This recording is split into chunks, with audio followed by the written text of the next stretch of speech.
Hello fans, welcome to another episode of the Cleveland Sports Show. I am your host, Darius Sethna. Thank you so much for taking some time out of your day to join me this week as we keep you updated with the most enthralling news right here on the Cleveland Sports Show. We have a lot to break down for you this week once again. Logan Purcell will be joining me in a few minutes. We're going to talk about the Indians. They've been playing much better baseball as recently. And we're going to talk about the NBA playoffs, of course. The conference finals are now underway. They'll be tipping off this week. But we have to talk about how we got to these conference finals in the NBA, because that is an entirely different story in itself. We'll also keep you updated with what's going on in the WNBA, as well as the soccer tournament in Europe. UEFA Euro 2020 has been going on for a couple of weeks now, so I am going to tell you all about that to kick off our show, no pun intended there. Ladies and gentlemen, welcome to another edition of the Cleveland Sports Show right here on NordoniaHills.News with Darius Sethna.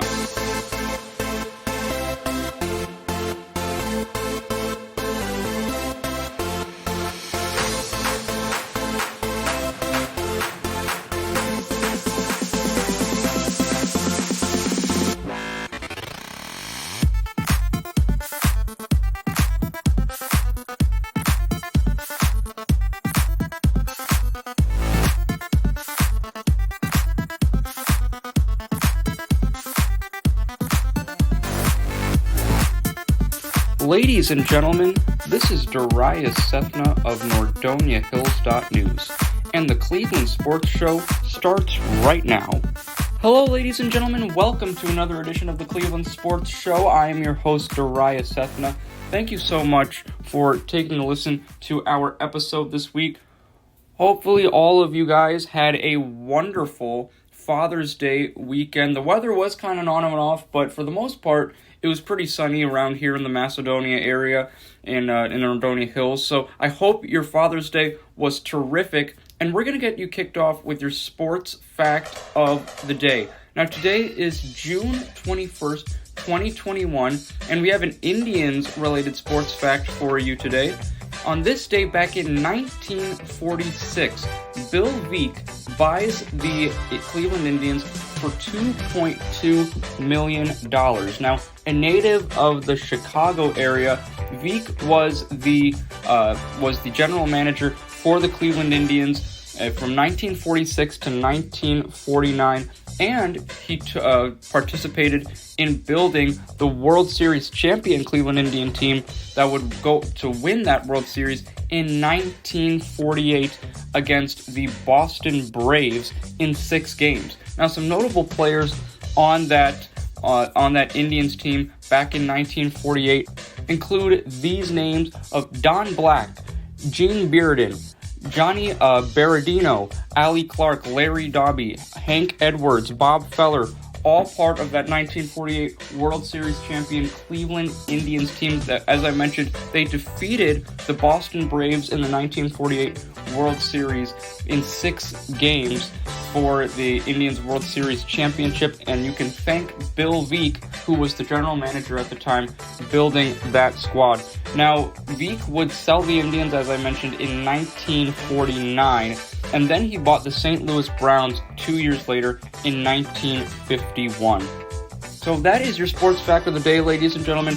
On this day, back in 1946, Bill Veeck takes control of the Cleveland Indians and does a phenomenal job building the roster that would win the 1948 World Series championship. And looking in soccer news this week here on the Cleveland Sports Show, we continue our tournament. The Euro 2020 would have happened last summer, but obviously with COVID, it was moved to this summer, and it has been a terrific tournament thus far. Current matches that are actually going on right now. Ukraine and Austria are going into halftime right now. It looks like Austria will be taking a 1-0 lead over Ukraine, and the same can be said with the Netherlands and North Macedonia. Right now, the Netherlands with a 1-0 lead over North Macedonia as we go into the half. The standings right now with all the groups in the UEFA Euro 2020 tournament, as I mentioned, there are a total of six groups in UEFA Euro 2020, 4 teams each. And right now, Italy in Group A have the lead in the standings. They have 3 matches played, 9 points, all 3 wins for the Italians to get them that first seed in Group A. The second seed, Wales, have 4 points thanks to 1 draw, 1 draw, 1 loss, and 1 win. Additionally, in Group B, Belgium have taken command of that group with 6 points on the board thus far. 2 wins for Belgium out of the 3 thus far. Remember, a win for a team gets them 3 points. A draw is 1 point for each team, and then the losing team will receive 0 points. Russia in second place in Group B. 2 matches played for them. 1 win, 1 loss thus far for a combined total of 3 points. In Group C, the Netherlands and Austria have taken command as the top 2 seeds in that group. As of right now, the Netherlands are in first place. If they win their matchup today, which I was talking to you about against North Macedonia, then they will receive another 3 points and have 9 points on the board in the group stage. And for Austria, in their case, they are also winning their matchup against the Ukraine, and if they win, they will get that second place seeding. Each of those 2 teams, if they win, will receive 9 points. 9 points is the maximum number of points you can get at this stage. You have 3 group stage games, and if you have 3 wins, 3 times 3 with those 3 points, 9 total points for you if you win all your 3 games in the group stage. Now, Czech Republic in Group D are at the tops of that group. They have 1 win, 1 draw for 4 points. However, England is right there. 2 matches played for England, 1 win, 1 draw for them. They also have a combined total of 4 points. The 2 teams will play each other tomorrow in the UEFA Euro tournament to see who will get that top spot for Group D. That is the so-called group of death with so many quality teams. You have the Czech Republic, England, Croatia, and Scotland, who are no joke themselves. They put up a great fight against England, tying them 0-0 this past Friday in London. Now in Group E, Sweden is in first place with 4 points thanks to 1 win and 1 draw. Slovakia, however, is right up there in second place. They have 3 points in the group thus far. 1 win, 1 loss for Slovakia. Spain and Poland take the bottom 2 group positions in Group E. And in our final group, Group F, France is in first place. They have 4 points, 1 win, 1 draw, no losses for them right now. They had a big win against Germany, who are in second place. And Germany, 2 matches played for them. They did lose their opening match in the tournament against France. This is the first time that Germany has ever lost an opening game at the UEFA Euro Championships. It was an own goal by Mats Hummels in the first half that put Germany down 1-0, and they could just never recover from that, giving France the victory. Now, Portugal and Hungary, respectively, take third and fourth place in Group F. Portugal, led by Cristiano Ronaldo, the soccer superstar, they have 3 points right now on the board. 1 win, 1 loss for Portugal to get them that third place ranking in Group F. And then Hungary, they have 1 draw and 1 loss thus far. That draw giving them a point. They're going to need to win big in their final matchup at the UEFA Euro 2020 tournament, which will be on Wednesday against Germany at 3 p.m. Now, the group stage of the UEFA Euro tournament will conclude this week with the final group stage matches taking place. Today, Russia will be taking on Denmark. Finland will be going up against Belgium. Tomorrow, we have Croatia taking on Scotland, and that big matchup with the Czech Republic and England that I was talking about. Sweden will be going up against Poland on Wednesday, with Slovakia taking on Spain. 2 more matches on Wednesday as well, with Portugal going up against France. That is a rematch of the UEFA Euro 2016 championship game where Portugal upset France in Paris 1-0. That'll be a fun matchup to watch on Wednesday. And then I was talking about Germany taking on Hungary. That is the final group stage match in this week's group stage for the UEFA Euro tournament. The round of 16, which is now the official knockout round, you have one game will decide who moves on to that next round. So round of 16, the knockout stage, begins this upcoming Saturday, June 26th. We already have a few teams who have been placed in the knockout stages based on their quality record in the group stage. Wales, Italy, and the Netherlands, right now the only three teams in the UEFA Euro Championship that have secured a place in the knockout tournament are Wales, Italy, and the Netherlands. So they will be waiting for their opponents. As I mentioned, Saturday, June 26th at 12 p.m. is when that round of 16 stage of the tournament will commence. Wales will be taking on opponent we do not know yet. Italy will also be playing on June 26th at 3 p.m. That'll be that Saturday. Their opponent is yet to be determined as well. The top goal scorers in the UEFA Euro 2020 tournament include Cristiano Ronaldo of Portugal.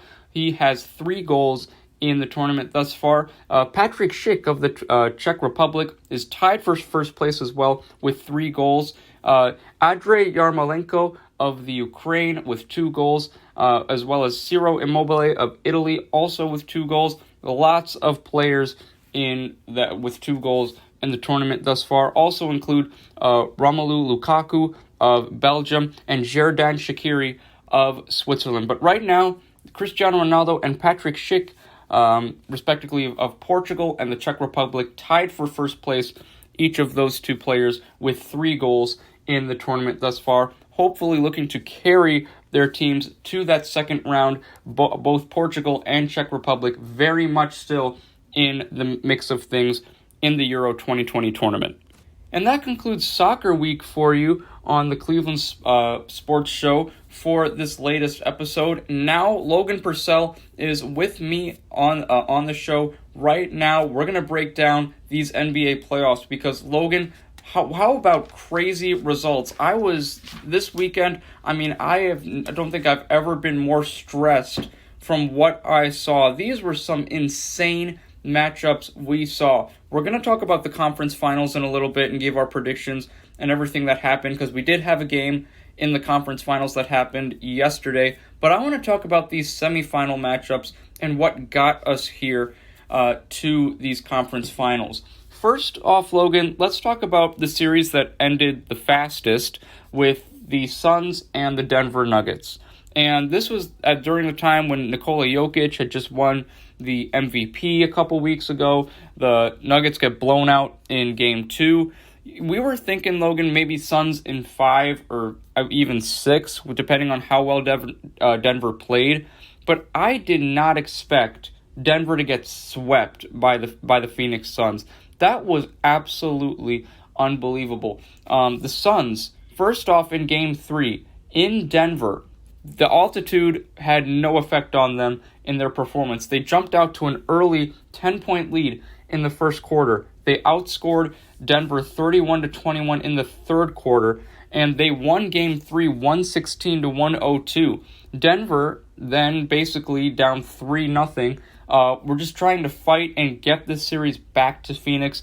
However, Chris Paul would not let them do so. And what a terrific scoring night for Chris Paul. 37 points and 7 assists on the night for CP3. Not only did he lead the team in scoring in Game 4, he led them in assists as well.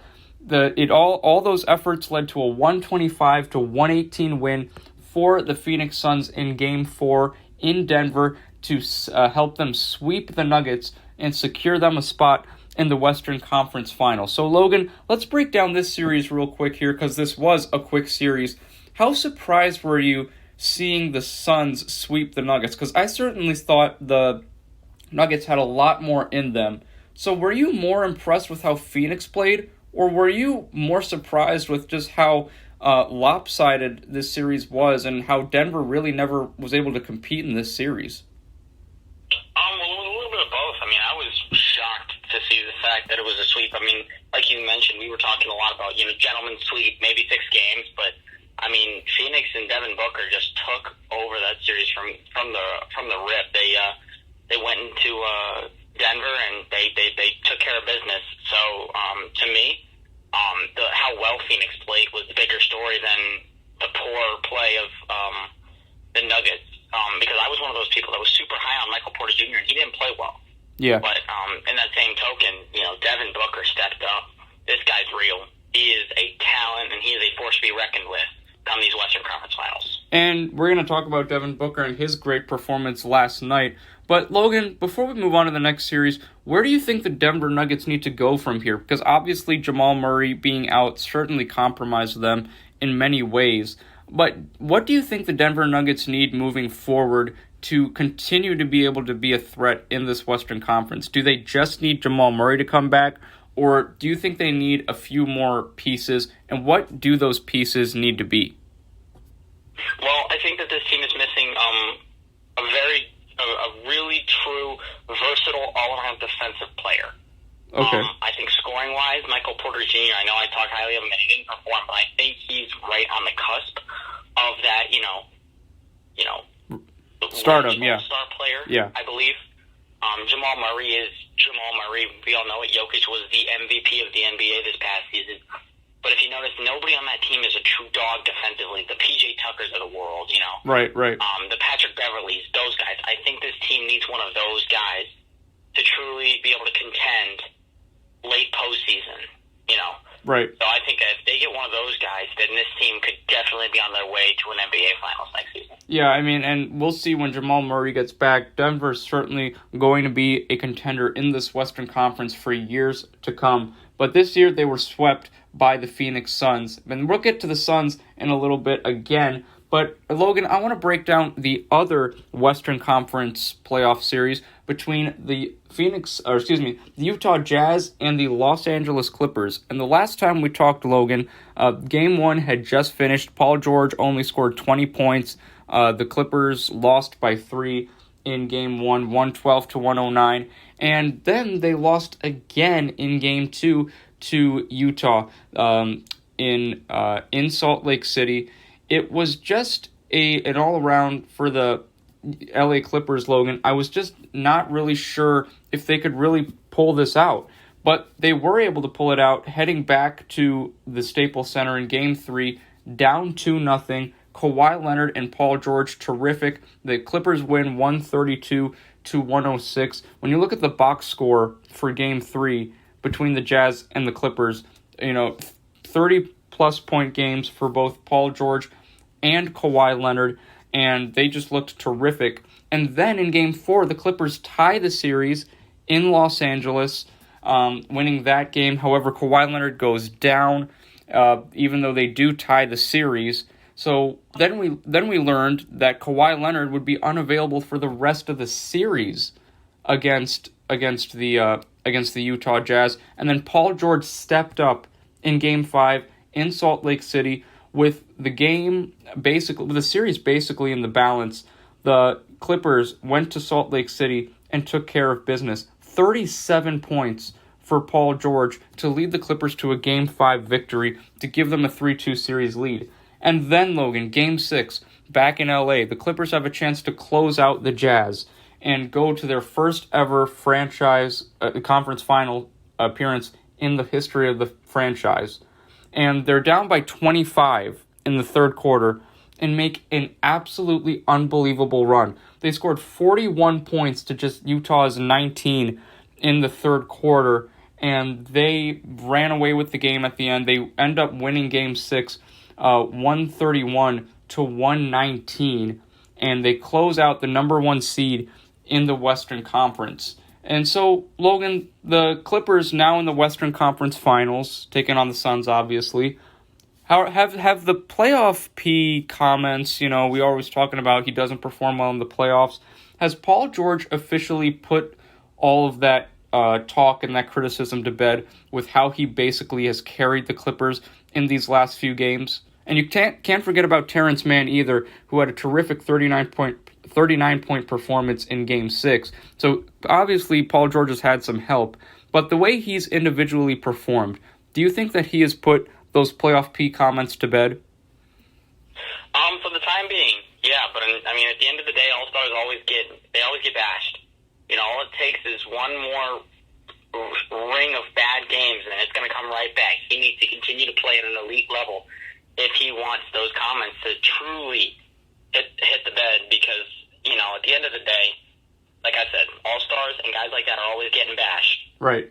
You know, I mean, we saw Kevin Durant getting, you know, some love for his amazing performance in Game 7, but a lot of people also saying, you know, Kyrie Irving, you know, play. Right. You know what I mean? And right. I'm sure we'll get into that a little bit later, but yes. For sure, I mean, I think that Paul George, as of right now, is definitely playing on another level, and it's much, much needed after the horrific postseason he had last year. And I apologize, fans. In that third quarter, LA actually outscored Utah 41-22. I got my numbers a little bit mixed up there. I apologize. But nonetheless, the Clippers scored 81 points in the second half of Game 6 at home against Utah to rally back from a 25-point deficit in the third quarter. This is the first time in the 50-year history of the franchise that the Clippers are in the Western Conference Finals. Now, Logan, let's look at the Eastern Conference semifinals here. And I think these results were certainly much more surprising. Let's get started with the Nets versus Bucks. Now, last time we talked, Logan, the Nets were in cruise control in this series. They were up by, they won Game 2, 125-86. They were up by as many as 49 points in that game. And then Game 3, the Bucks won a nail-biter. This was a very low-scoring game in Game 3 between Brooklyn and Milwaukee. 86-83 was the final score. Bucks were able to pull it out. And then in Game 4, this was where the series really took its turn when Kyrie Irving hurt his ankle again when landing on the foot of Giannis Antetokounmpo. He reportedly left the Fiserv Forum wearing a boot, and he did not return for the rest of the series. The Bucks, with the home crowd and all the momentum behind them, ended up winning Game 4, 107-96, and tying the series. Giannis Antetokounmpo had a terrific performance with 34 points and 12 rebounds. But then, a lot of people were thinking, could the Nets, with two of the next three games being in Brooklyn, still pull this one out? And a lot of people after Game 5 said they certainly can after seeing how Kevin Durant performed. A 49-point performance for Kevin Durant to give the Nets a 114-108 victory without Kyrie Irving. James Harden did return, though, for Brooklyn, but he really was honestly a shell of himself. Only 5 points. He did have 8 assists, however, and 6 rebounds, but he did play 46 minutes. Although he didn't get his numbers in the scoring column that he usually does, he played a significant amount of minutes. Kevin Durant, as I mentioned, triple-double in this Game 5 win. 49 points, 17 rebounds, and 10 assists. He was all around. That was more of like a LeBron performance, the way he elevated his teammates and carried that team in Game 5. And in Game 6, the Nets had a chance to close out the Bucks in Milwaukee, but it certainly was not an easy task, Logan. The Bucks, with their home crowd behind them, pulled away in the fourth quarter to get a 104-89 win in Game 6. Now, Kyrie Irving still was not back. As I mentioned, he didn't return for the rest of the series. James Harden did look a little better last night. He had, in Game 6. He had 16 points and 5 rebounds to go along with the 7 assists in 40 minutes. Kevin Durant, 32 points and 11 rebounds in 40 minutes. However, it was not enough as Milwaukee defeated Brooklyn 104-89. And here's the game we have to talk about, Logan. Game 7 that took place this past weekend. The first Game 7 to go into an overtime, Logan, since 2006. And this was certainly a nail-biter in Brooklyn. Who the winner of this game moved on to the Eastern Conference Finals. Nets have not been to the Eastern Conference Finals since 2003. That was when they went all the way to the NBA Finals and lost to the San Antonio Spurs. Now, going back to Game 7 here, Milwaukee, in an absolute shocker, defeated the Brooklyn Nets 115-111. A terrific performance by Kevin Durant. In a Game 7, 48 points, 9 rebounds, 6 assists. This dude had been putting up his numbers the entire series. James Harden, with his best game in the series, 22 points, 9 rebounds, and 9 assists as well, playing 53 minutes. And how about this too, Logan? Bruce Brown, 14 points in 52 minutes for him to go along with 6 rebounds. But it was the Bucks that would prevail in overtime.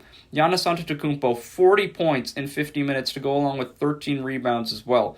Brook Lopez, 19 points in 46 minutes, had some timely buckets for Milwaukee. And Chris Middleton, in a game where Drew Holiday struggled in terms of scoring, Logan, only 13 points for Drew Holiday, Middleton really picked up the slack in the second half. He hit a critical bucket in the overtime period as well, that fadeaway, which helped secure the Bucks' victory in Game 7. So the Bucks, for the second time in the last 4 years, have moved on to the Eastern Conference Finals. The last time Milwaukee was in the Eastern Conference Finals was in 2019 when they lost in 6 games to the Toronto Raptors.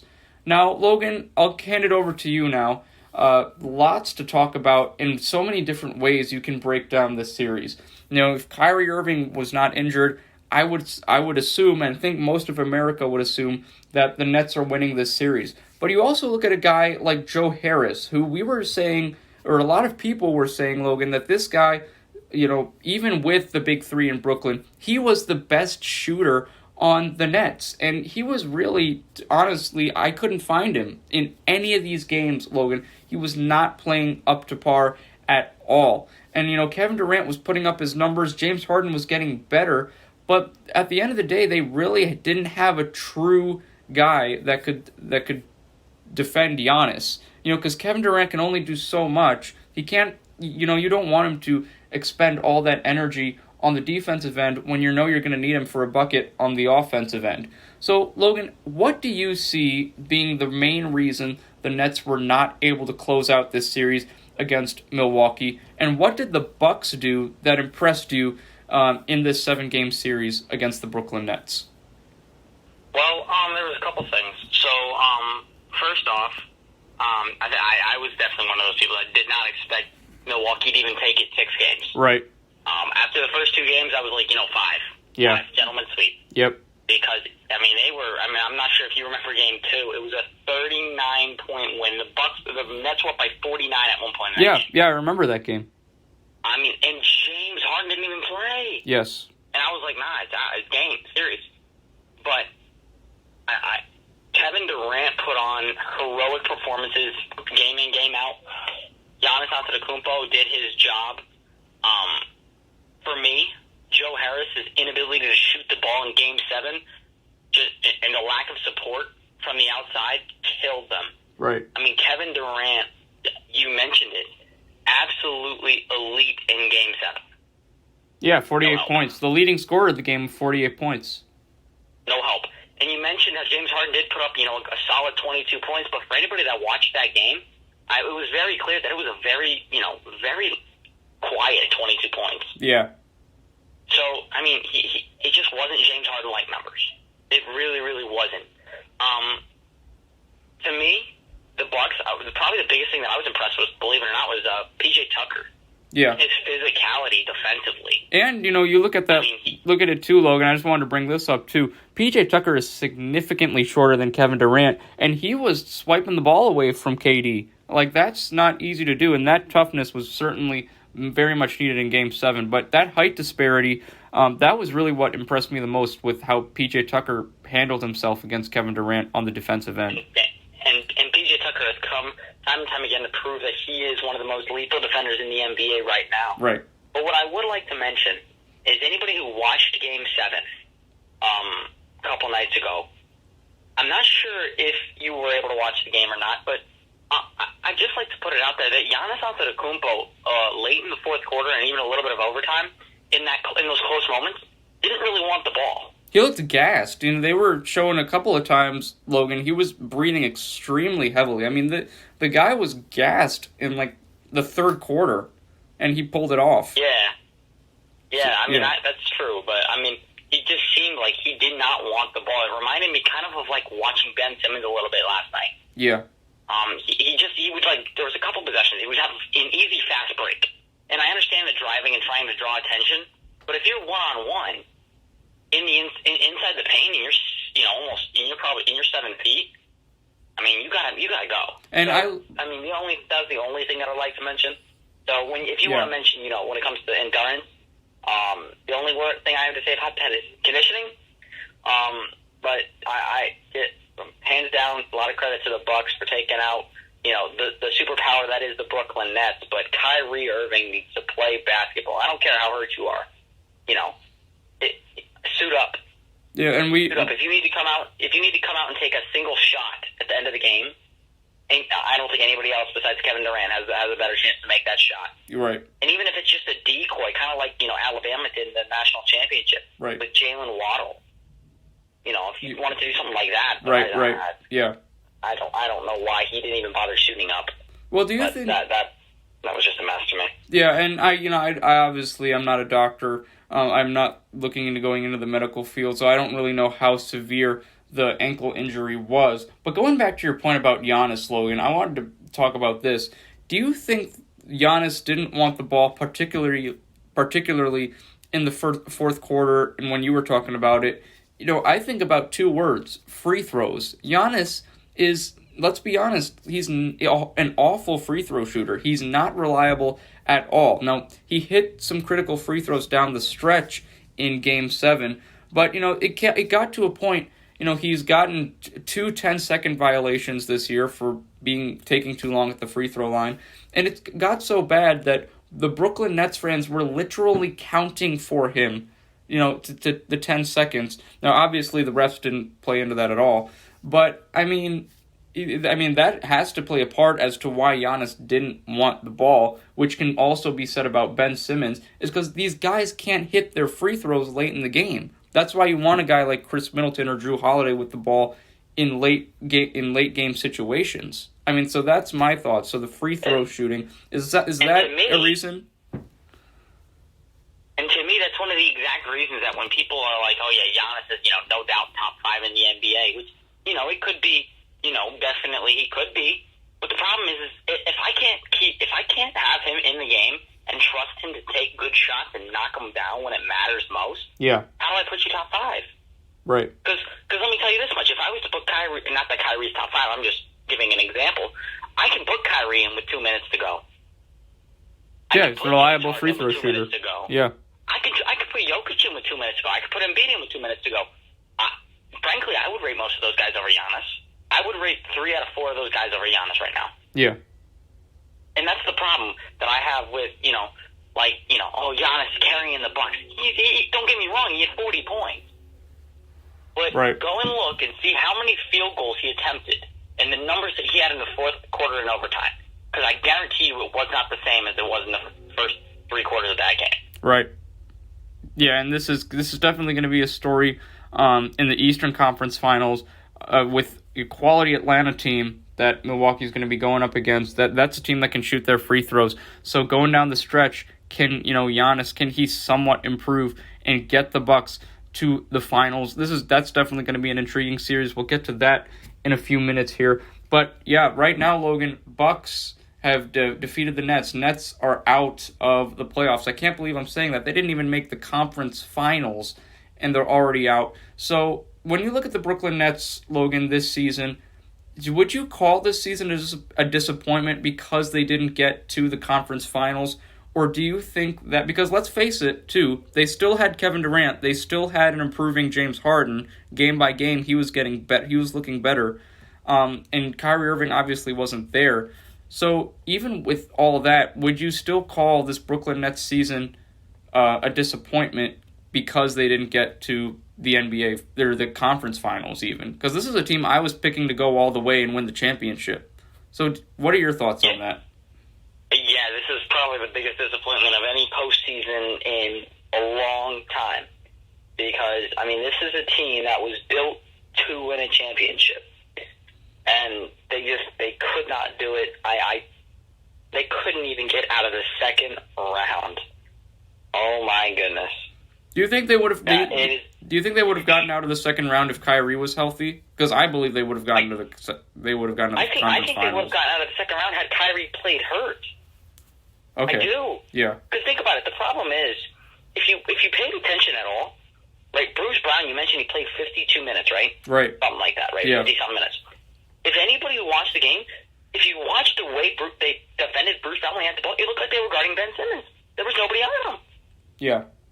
And I'm like, you're a 6'4" forward. And you can they're shoot. guarding you like you're 6'10" Ben Simmons. Are you serious? Yeah. Now imagine if that's Kyrie Irving. Not only are you having to guard him, you might have to double him. Because, even hurt Kyrie can hit a wide-open three. Yeah.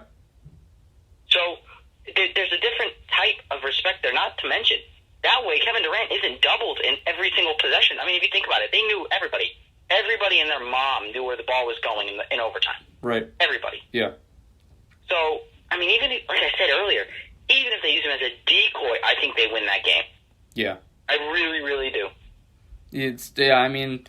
I would definitely say this season is a disappointment as well, just with all the hype that was going into it. And, Kevin Durant was healthy for the series. James Harden was getting better. Those are probably the two top players of Brooklyn's Big Three.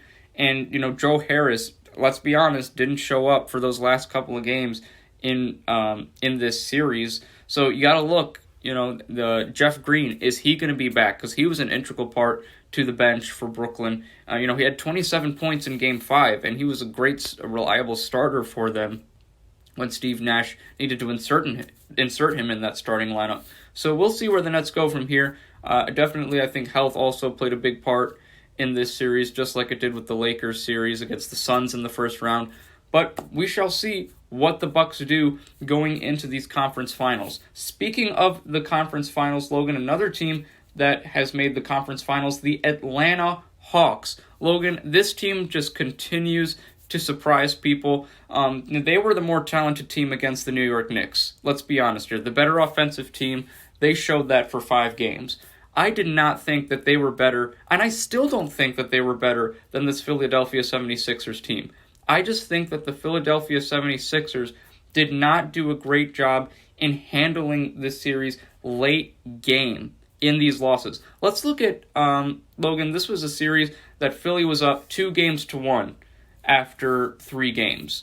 And we go to Game 4 in Atlanta, Sixers up 2-1. They have a chance to take a commanding 3-1 lead. Logan, they were up 63-49 at halftime of Game 4, but then the Hawks have a terrific third quarter. They outscore Philly 31-20 in the third quarter, and then 23-18 in the fourth quarter to win Game 4 by 3 points. Philadelphia was up 7 very late in the game and basically blew it. They were up 98-94, and the Hawks went on a 7-0 run. So the Sixers blew that game 4, but I wasn't super concerned because it was a road game. The Hawks had to get that game. It was a more important game for Atlanta than it was for Philadelphia, and because 2 of the next 3 games in the series were going to be played at Wells Fargo Center, I shrugged it off. No worries there. And I was correct in Game 5 as well, thinking that the Sixers were going to take care of business on their home court. But my goodness, Logan, the Philadelphia 76ers, when you talk about a fourth quarter collapse in Game 5, this is what I'm talking about. 40-19 fourth quarter in favor of the Atlanta Hawks. They were down by as many as 18 points. They were down by 18 points at the end of the third quarter, down by as many as 26, and they come back in the fourth quarter, outscore Philadelphia 40-19, and they win Game 5, 109-106. And this is when people were really starting to get concerned about that Simmons and Joel Embiid duo. And in Game 6, everything was on the line for the Philadelphia 76ers. It was a very tight game back in Atlanta for Game 6. But however, Philadelphia did pull it out 104-99. Joel Embiid, 22 minutes, still suffering a little bit from that knee injury. 22 points in 38 minutes to go along with 13 rebounds. Tobias Harris and Seth Curry, the two leading scorers for Philadelphia in Game 6, each of them with 24. Tyrese Maxey, a huge performance off the bench for the Sixers. He had 16 points in 29 minutes to go along with 7 rebounds as well. He is definitely going to be a bright piece for the Sixers in their future. But we go to Game 7 now, with Philadelphia winning Game 6 in Atlanta, 104-99, a huge win on the road. Last night was really the night that showed me that this Simmons-Embiid duo just cannot work, Logan. We look at the Sixers, right? Ben Simmons. When was the last time this guy scored in double digits, Logan? He had 5 points.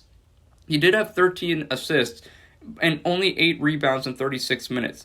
That's your starting point guard, Logan. And I know that, Ben Simmons, to me, if he can get a jump shot, he's going to be the next LeBron. He can do literally everything else except shoot the basketball.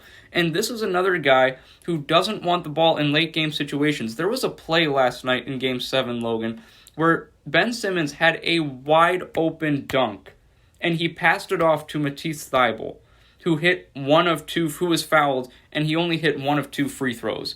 So you're giving up 2 points to get a more reliable free throw shooter who only hit 1 free throw. And that's, to me, the moment where I knew the 76ers, this just is not going to work anymore. Joel Embiid, 31 points and 11 rebounds, so he had a double-double in 41 minutes. Tobias Harris had 24 points in 45 minutes, so, they were doing their job. Seth Curry hit some shots, had 16 points, 2 assists for him. But I just look at the big story for me, it has to be Ben Simmons. I don't know how, Logan, we can just ignore that and say the 76ers are going to be fine, because I think some changes need to come with Ben Simmons. I'm not saying Ben Simmons is a scrub or he can't play. I said he can do everything else brilliantly except shoot the basketball. And it came detrimental in this Game 7 loss for the 76ers. The Hawks once again go to Philadelphia and win. They won Game 7 103-96, but we can talk about the collapse of the Sixers all we want, but we need to look at how well these Hawks played. In a not a great shooting performance for Trae Young last night in Game 7, Logan, but he did finish with 21 points and 10 assists, extremely reliable from the free throw line. And Kevin Huerter of Atlanta stepped up big time. 27 points in 40 minutes for Huerter to go along with 7 rebounds as well. John Collins, not the greatest game, but he did have 14 points and 16 rebounds in 41 minutes. You look at guys like Danilo Gallinari hitting tough shot after tough shot, Logan. 17 points in 30 minutes. Lou Williams, although he only had 6 points last night, he was critical in Atlanta's Game 5 comeback win this last week. Lou Williams in that game with 15 points in 23 minutes. So he's been a very steady piece coming off that Atlanta bench. We knew he was going to bring that to this team. The Atlanta native Lou Williams had a terrific series against the Hawks, just from a leadership and a scoring standpoint as well, to me. So the Hawks take this series in 7 games, Logan. This is the first time, Logan, the Utah Jazz were the 1 seed in the West. The Philadelphia 76ers, the 1 seed in the East this year. This is the first time, Logan, we're going to have a conference finals without at least one number 1 seed since 1994. And that's pretty crazy to believe, but this has certainly been a year in the NBA where nothing is guaranteed. So last series to talk about here, Logan, between the Hawks and the 76ers. What really was your key takeaway of the game, or the series? Because for me, it was Ben Simmons, and something needs to be done about this, because the Sixers are not going to win this way, and that's what they showed me last night in this series as well. So what was your key takeaway from the Hawks beating the Sixers in 7 games? Yeah, I agree with about 95% of what you said. Personally, I think you were being a little bit nice when you were talking about Ben Simmons, I'm not going to lie.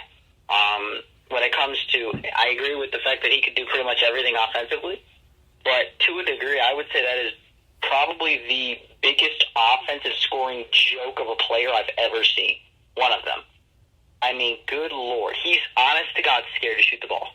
Yeah. just terrified. I mean, this guy, it's not like, it's some rookie contract. He hasn't been paid yet. He's on a max contract. Yeah. He's getting paid the maximum amount of money he possibly can be. It's not, and he can't even shoot free throws. Understand. Yeah. He is the biggest joke offensively in the NBA right now when it comes to scoring. I'm sorry. It's just the truth. He can't shoot. He doesn't want to shoot anything outside of 4 feet away from the basket. And, the NBA on TNT guys last night were talking about this too, Logan, in the post game. It's not like Ben Simmons is a forward. Forwards, they're not the primary ball handler. They're not as great shooting free throws as the guards are.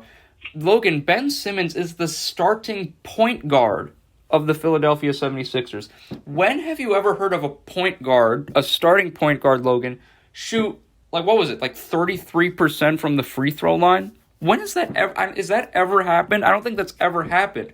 It's Ben Simmons is the facilitator. I don't think anybody has ever shot 33% from the line, regardless of the position. Yeah, especially from your starting point guard, too. This is a guy who has to facilitate the offense, and he's got in a league today where the point guards are some of them are the main scorers on the team. They have to be the best free throw shooters on the team. Look at Trae Young. So, how does this happen, Logan? Should Ben Simmons, do you play him off the ball, and maybe Tobias Harris plays point if you keep him there in Philadelphia? I think you have to trade Ben Simmons, to be quite honest with you. And I think you can get assets for him. But, this is just unbelievable to me. So, in your eyes, Logan, if you're Elton Brand, the GM of the Philadelphia 76ers, if you're Daryl Morey, what do you do in this situation? Because I can't blame Doc Rivers for losing this series. He could have made better adjustments, now that he looks back at this series. But he, to me, is not to blame. He does not get as much blame as he did last year for that Clippers collapse. To me, the blame has to go on Ben Simmons. So if you're... Yeah, no, I agree. Yeah. I agree 100%. But the problem is, who in the world is going to take that contract? Who's going to give him 4 years, $100 million max contract? Who's going to do that? Right. For 4 years. Remember that. 4 years. It's not like it's 2 years left. Yeah. It's got 4 years of paying this guy the maximum amount of money. Yeah. No one else is going to take that contract. And you want to talk about assets? Right. Who are you going to gain that's going to put you back in contention? Don't get me wrong. Yeah. Because don't get me wrong. Embiid's a great player. Tobias Harris, I'm really high on him. He's a great defender. But they're nowhere near contending. Right. They're not that franchise player. Right. To me, they still need a second true scorer. Yeah. And it's not like you're going to go out and get De'Aaron Fox or something, because that's not happening. Right. They're not going to. There's no way they do that. I think the maximum, and this sounds awful, but it's the truth. The maximum you're probably going to get is a Lou Williams level player. Honestly, an inconsistent scorer. That's about the best you're going to get. Yeah, because you're talking about an unbelievable amount of money. Yeah. For a subpar offensive player. What do you think the Sixers need to do with Ben Simmons? How do they fix this shooting problem? Because this isn't if they can't trade anyone for him, how do they internally fix this? I don't know. The problem is, it is partially because he can't shoot, but it's also partially mental. Let me tell you, he's one of those guys that the kid in rec ball who everybody knows sucks, and that one kid is like, oh yeah, I'll guard him. That's the NBA right now. Danilo Gallinari last night, I'll guard Ben Simmons, I got it. And he's standing in the paint. There was a point in the series, Logan, where the Hawks were literally fouling Ben Simmons in the backcourt so he could go shoot free throws. The Hack of Simmons thing, that actually happened.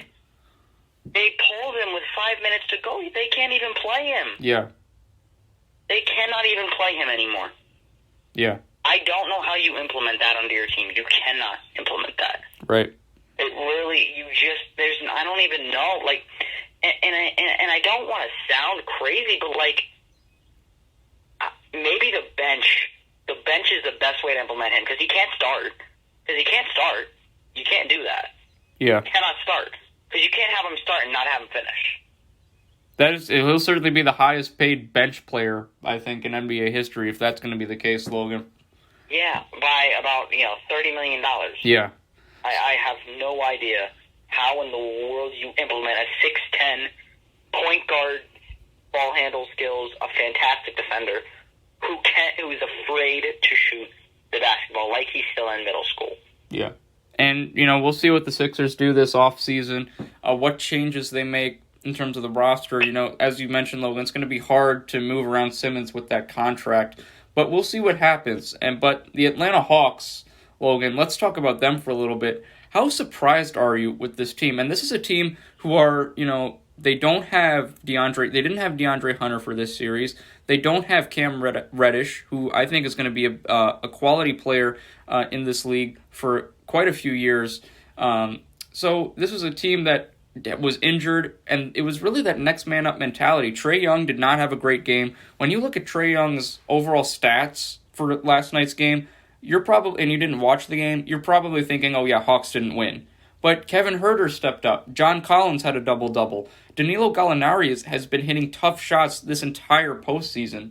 So how impressed are you with the Hawks and what they've been able to do to get to the conference finals? This is the second time in their history in Atlanta the Hawks have gone to the conference finals. Last time they went was 6 years ago in 2015 when they were swept by our hometown Cleveland Cavs. But this year, it's a different vibe. It's a much younger team. How impressed have you been with this Atlanta team? Honestly, this might sound really weird, but they just watching them. I don't understand how they win games. Yeah. I really don't. They just seem super unseasoned, and frankly, they don't impress me. It's not like one of those everybody's moving, and it's a well-operating machine. You know what I mean? Yeah. They're obviously well coached, but from a technicality standpoint, they just don't impress me. Yeah, they do seem. I will admit they do seem a little unorganized in some offensive sets. To be quite honest, yeah. But they find a way to win. Yeah. And in this league, that's all you need to do. Right. So frankly, they don't impress me that much. But all that matters, they find a way to win. And this team, who, if I remember correctly, we compared to the Cleveland Cavaliers in the preseason. Yeah, you said that last week too.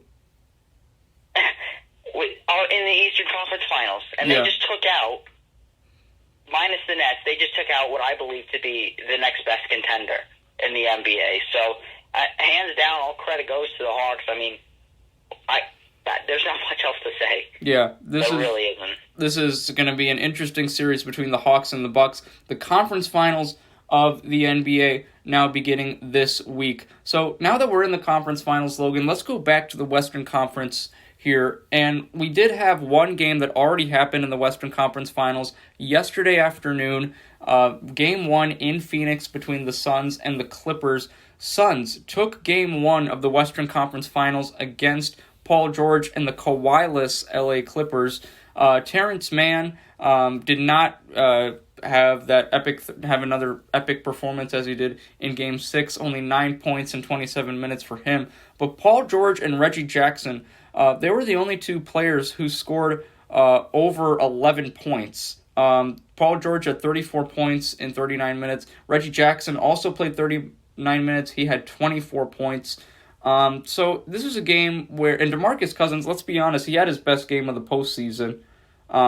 It's certainly his best game as a Clipper in Game 1 against the Phoenix Suns. But to me, last night's game was all about Devin Booker. 40 points, 13 rebounds, 11 assists. Where Chris Paul, who unfortunately was placed in COVID protocol this week after that sweep against the Nuggets, Chris Paul was out indefinitely. He still is out indefinitely under COVID protocol and all the procedures associated with that. So he did not play yesterday in Game 1. And the second banana, Devin Booker, who is proving that he is no second banana.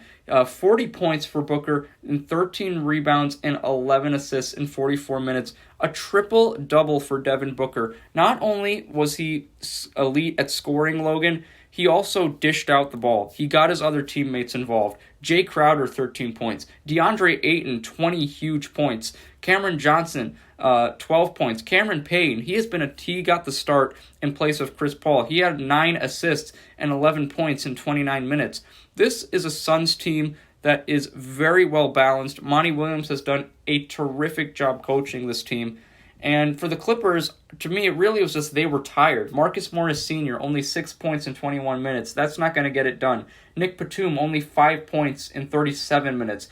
It was really Paul George and Reggie Jackson that were keeping LA in the game. So, Logan, when you look at this game one, do you think this is how the series is going to play out? Phoenix, do you believe that Phoenix is the better team? Or do you think the Clippers just had an off night? Well, I mean, minus Kawhi Leonard, the Suns are the better team. Kawhi Leonard, in my opinion, is the second best player in the series, with Devin Booker playing on another level as of right now. He is one of those guys that is a true postseason performer. At the end of the day, I think that the Suns will prevail in this series. I think the Suns are going to go to the NBA Finals. Yeah. Paul George has played well. We talked about him earlier with the fantastic semifinal series. Right. But I don't. It's going to be a very interesting rest of this series. It really is. I think there's going to have to be some stepping up to do. You mentioned it. Their role players just aren't stepping up right now. Nicholas Batum isn't doing his job. Guys like that. But the problem is this isn't a deep team. It's not a team that has a lot of depth. A lot of their depth guys have become starters. Reggie Jackson. Rajon Rondo will have to continue to play at his former last year Laker level that they signed him for. And if he doesn't, they're going to have an exit in these Western Conference Finals.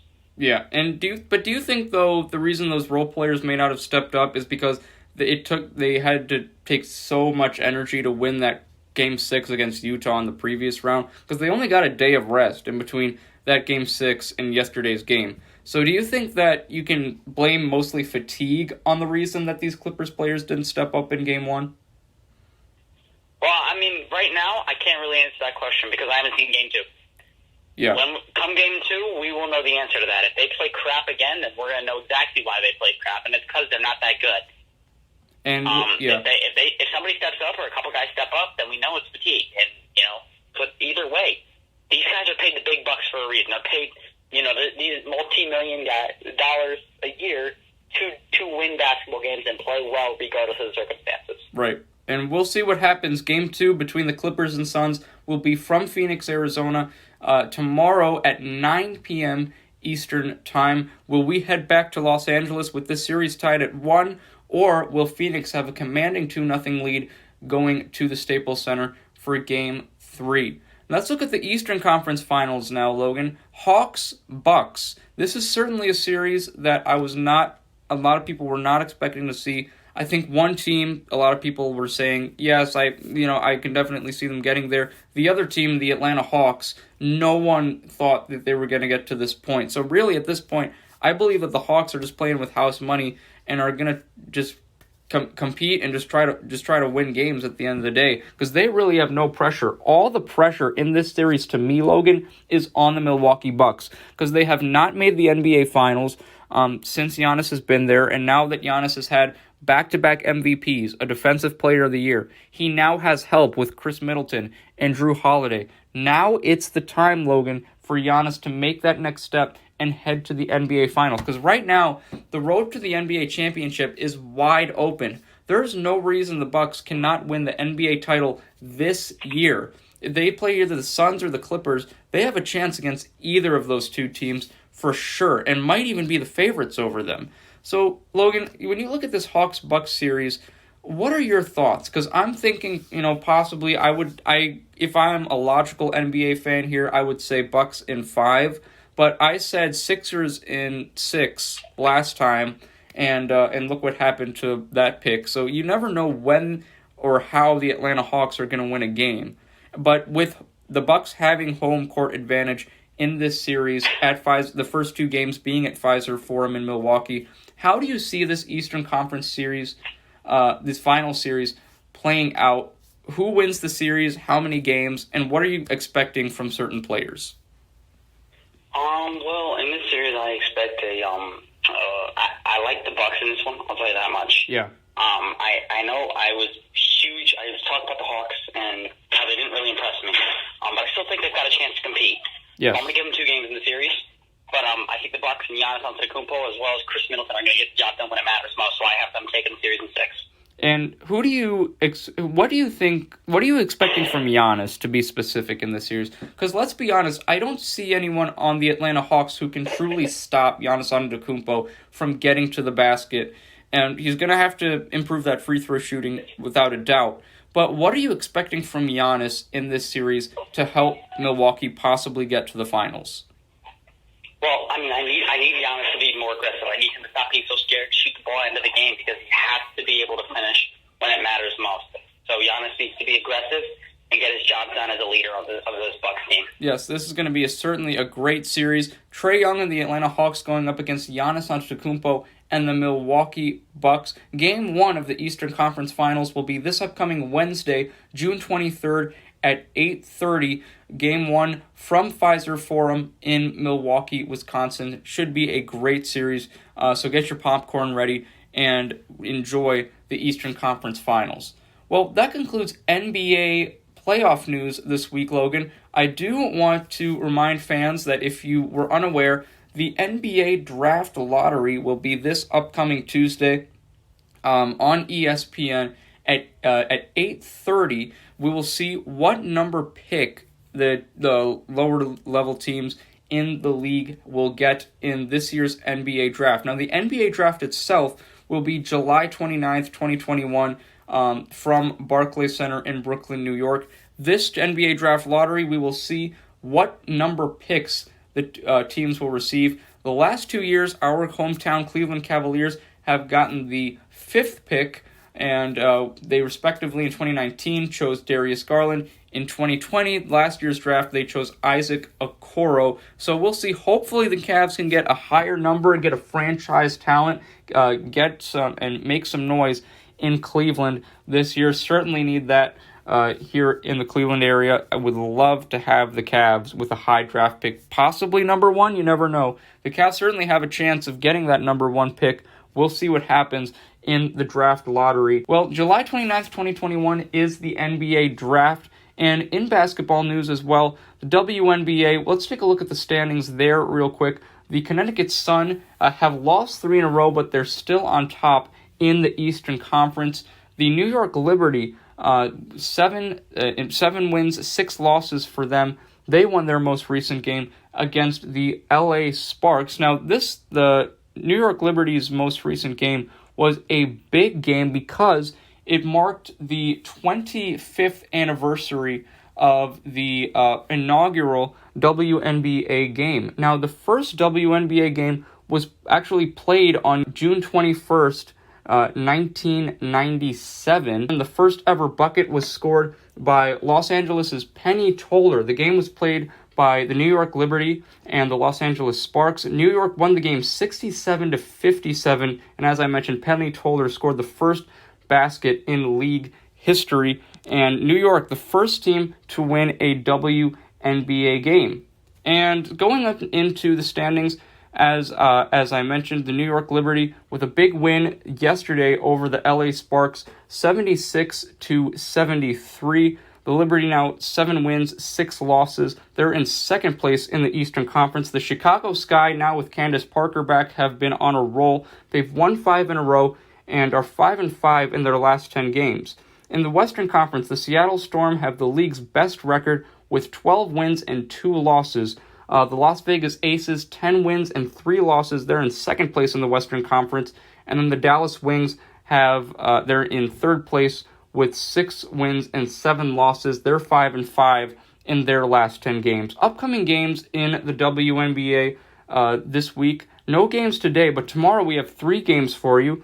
The Chicago Sky going up against the New York Liberty, the Dallas Wings taking on the Sun, and then the Mystics will be going up against the Seattle Storm. Wednesday, the Minnesota Lynx will be going up against the Atlanta Dream at 7 p.m.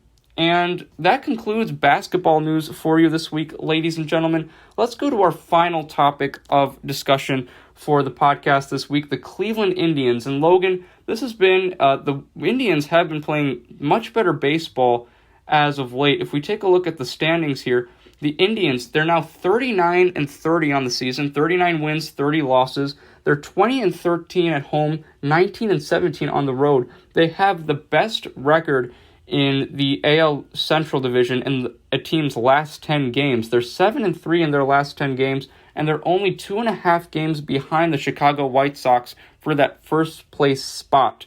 And for the Indians, Eli Morgan has taken the mound, pitching for them, and he's been rather solid for the team. He has an ERA of about 12.79 right now, and he will be getting the start tonight against the Chicago Cubs, who the Indians will be going up against today at 8:05. The Indians with a couple of wins at home against Baltimore, 4 wins to be exact, not a couple, 4 games against Baltimore, all 4 wins for the Indians.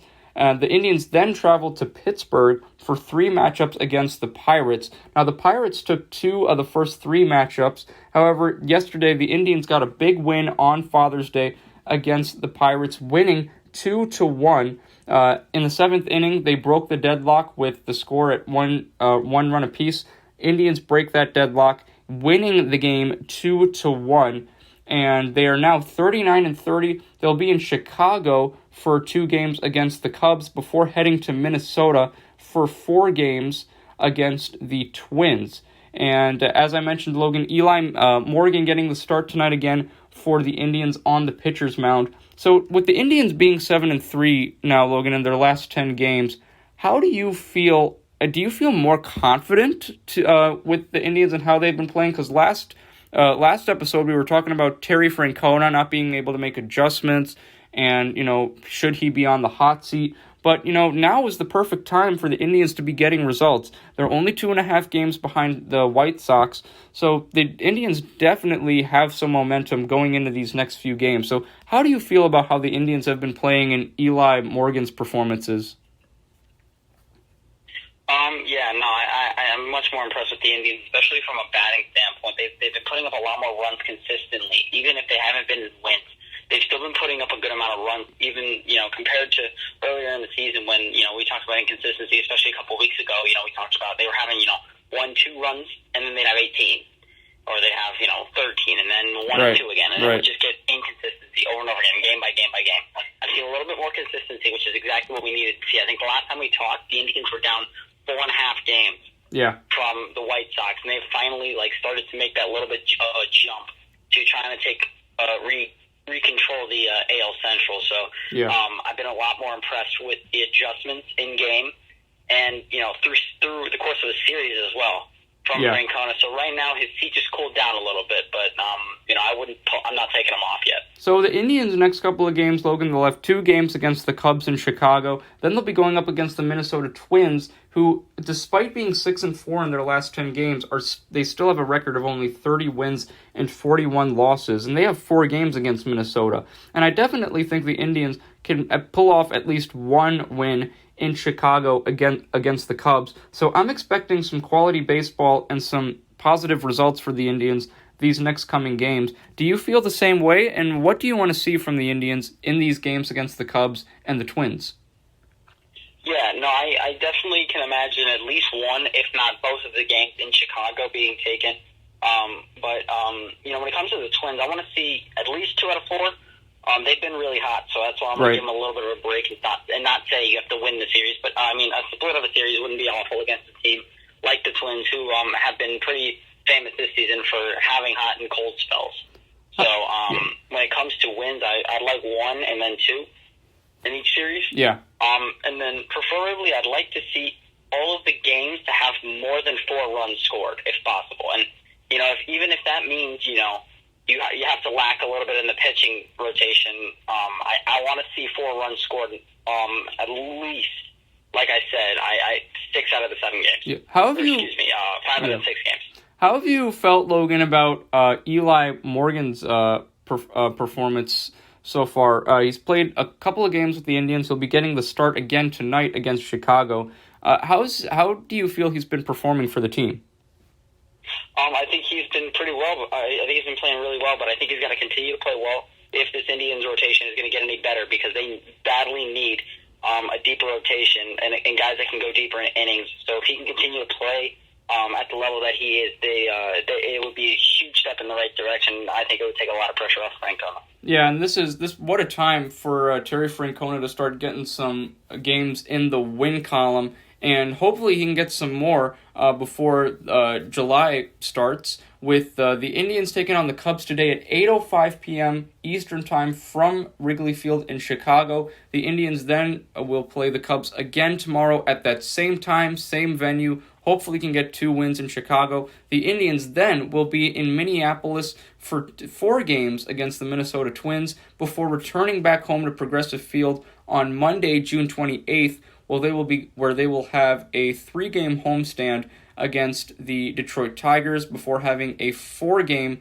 home series against the Houston Astros. That's how the Indians will start July with those matchups against Houston. Well, Logan, thank you so much for joining me this week. I really appreciate having you on the show every week. Your analysis, once again, terrific. I had a great time discussing the NBA playoffs with you. We'll see what pick the Cavs get in the draft lottery. We'll talk about that for a little bit next week as well. We'll also keep breaking down the conference finals, since those will be getting started this week. We'll also continue our talk with the Indians and see what's happening there. Logan, I really appreciate having you on the show again this week. Take care, and I'll see you next time. Yep, thank you for having me. It's always a pleasure. And ladies and gentlemen, that concludes our latest edition of the Cleveland Sports Show. Thank you so much for joining me for another action-packed episode. Really appreciate having you on the show again. And before we go, I would like to tell you where you can view more of my work for Nordonia Hills Media. So if you're on NordoniaHills.News, make sure that you go to the Contributors tab. That's right, I have my own section on the Nordonia Hills News website. If you go there, just go, as I mentioned, go to the Contributors tab. My name is one of the top listed. It's Darius Sethna, spelled Darayussethna. Once you find my name, just click on it, and all of my work from Nordonia Media will be there for you to listen to. I have past podcasts of the Cleveland Sports Show for you to listen to. If you keep scrolling down, there are some articles as well as some play-by-play broadcasts I did for the Nordonia High School boys varsity basketball team. You're certainly going to want to take a listen and watch those. They had some thrilling games this year you're not going to want to miss out on. I am also on Twitter. That's right. Just head to my my Nordonia Sports Twitter page where you can view all of my work there as well. I post links to articles, the podcast, the play-by-play games. They're all on my Twitter page for you to view. Just type in the Twitter search bar my name, once again spelled Darayussethna, Darius Sethna, or you can type in my Twitter handle at Nordonia Sports, and you should be able to locate my Twitter page and find all of my work on there as well. I'm also very happy to say that the Cleveland Sports Show is on the Nordonia Hills News YouTube page. That's right, so if you're on YouTube, make sure you head to the Nordonia Hills News YouTube page, because all of my episodes to the Cleveland Sports Show can be found there as well.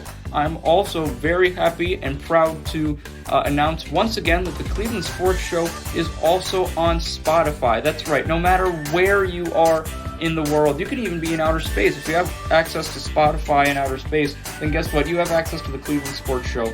Just type in my name in the Spotify search bar, Darius Sethna, spelled Darayussethna.